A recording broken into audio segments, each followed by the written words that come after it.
Hey guys, it's CloudyKai, and today I've come to talk about one of my favorite Capcom franchises. A franchise that hasn't had a new game in over 25 years, and one that just turned 30 a couple days ago. Many of you be wondering, what is this series I'm talking about? I'm glad you asked. Let me introduce you to a classic in the fighting game genre, Darkstalkers. Now some of you may be wondering in the audience, the fuck's a Darkstalkers? You see, this woman, this succubus, probably seen her in a lot of stuff, right? Marvel's Capcom, figures, Twitter fan art, other types of Twitter fan art that I can't talk about here. I don't want to get demonetized. That's Morrigan. Morrigan Aensland. She's from Darkstalkers. Yeah, I bet a lot of people watching this have not only seen this character, Morrigan, before, but they probably know her by name too, especially if they've played the crossover games and stuff like that, or they probably know her from certain sides of the internet, if you catch my drift. But lots of people don't know where she's come from, or they've never played the game that she comes from. And this is just because in the past couple of decades, Capcom has kind of done Darkstalkers dirty, and it's faded into obscurity for the most part. But its community is still very much alive and very much active on certain parts of the internet, mainly the Vampire Saber Discord and Fightcade. For its 30th anniversary, it was actually trending for a bit, with plenty of fan art of the beloved characters and a lot of really funny memes that used the windscreens of the characters as templates by using Def Generator, which that all kind of started because someone made a funny tweet about Lilith's ass or something like that. I don't know. And it sparked the whole thing, and I think that's what made it trending. So, yep, look at you, Darkstalkers, doing good, using your female characters to get you trending. Maybe we'll get a new game now. Thank you, soldiers. You did this for a good cause. But many may still be wondering, why is this game beloved by so many around the world despite being neglected by Capcom for so long? And why has it been neglected by Capcom for so long? Well, I'll show you why. So sit back, grab some snacks, and I'll tell you why Darkstalkers is a classic, but why it hasn't returned.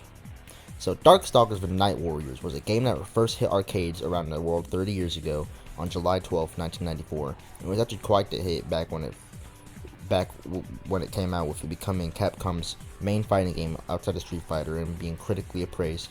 For the time, this game had beautifully animated sprites, and the gameplay was a nice change of pace from Street Fighter 2.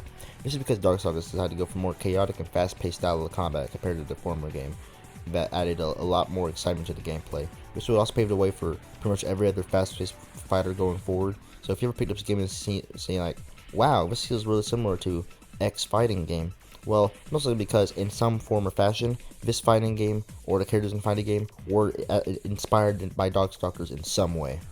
Another thing that made Darkstalkers so unique from the other fighting games in the genre was its character design. Originally, Darkstalkers was meant to be a fighting game based off of Universal monsters, but after Universal said fuck no, Capcom decided to take it into their own hands and make their own characters, and this was the best possible timeline for this game, because they added so much life and personality to every last character, and just made them all pop out on the screen. Not to mention they're all animated in a very cartoonish way, sometimes to where they almost had a Looney Tunes type of reaction to some attacks, and it was just very entertaining to watch. Despite many characters in the game being of the undead, the characters are more colorful and lively than most in the genre.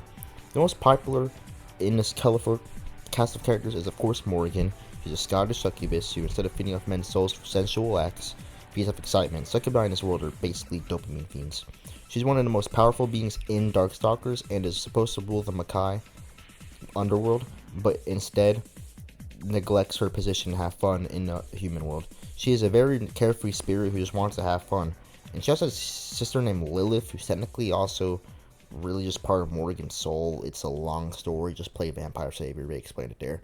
And other characters include John Taliban, a kung fu werewolf who seeks for a cure to his condition, Felicia, a Catgirl pop star who eventually decides to lead the life of a nun, Dimitri, a vampire who wants to rule the world with an iron fist, Lord Raptor, an Australian zombie rock star, and Jeddah, the coolest fucking villain that Capcom has ever made.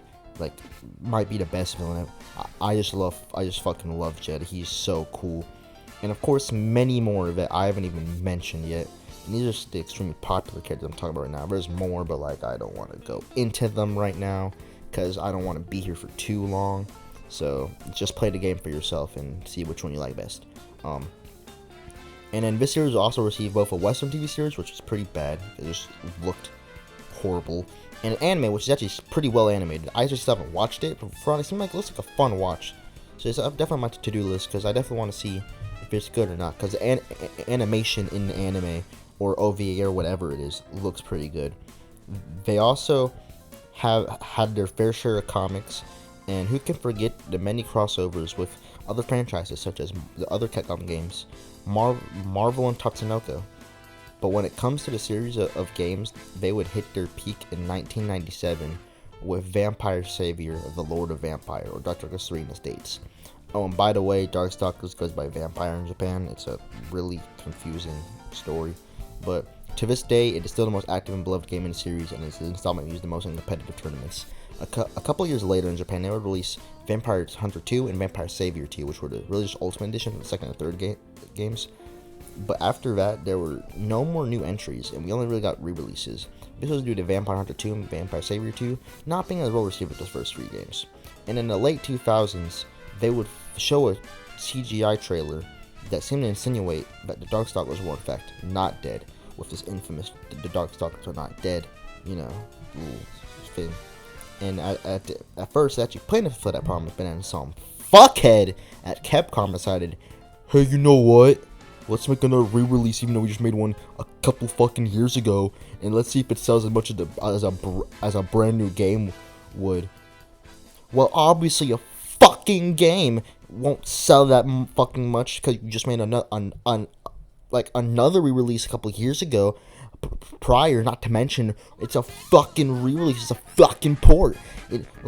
Re-releases and remasters don't sell as much as new fucking games. That's no way to fucking gauge if it gets going to do good or not.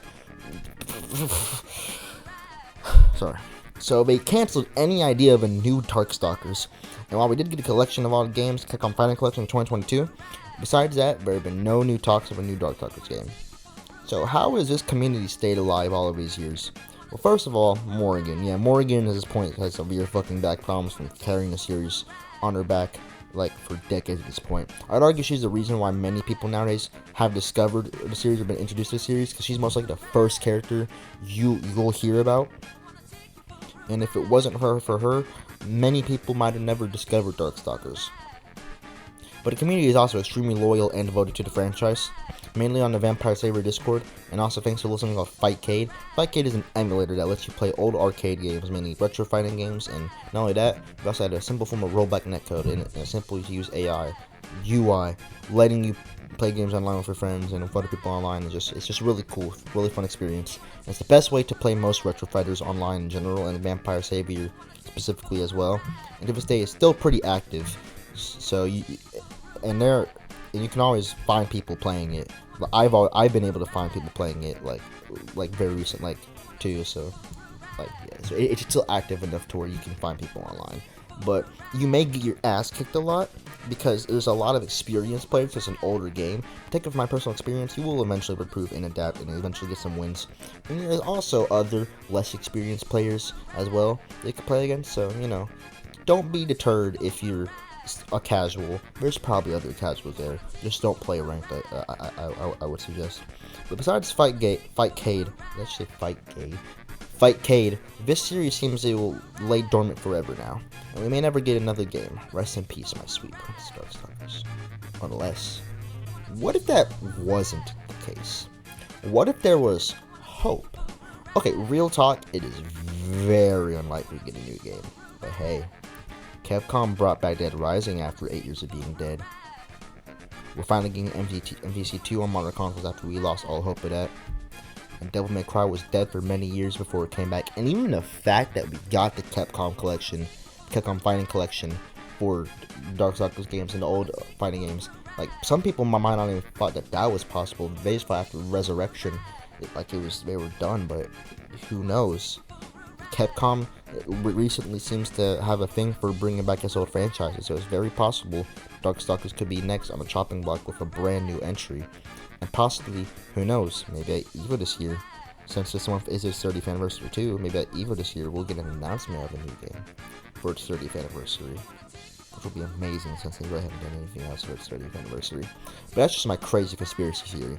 Many people think that 3D wouldn't work for Darkstalkers, but I think they can make it work with like a stylized stylized look like Arc System games does. I think that could work. So do I think Darkstalkers is dead? Possibly. But maybe, in all actuality, Darkstalkers is not dead. But that will be it for this video. I really just wanted to make a video about Darkstalkers to introduce more people to the series and to talk about one of my favorite fighting games ever. If you like this video, make sure to comment and subscribe. Remember, Darkstalkers is not dead.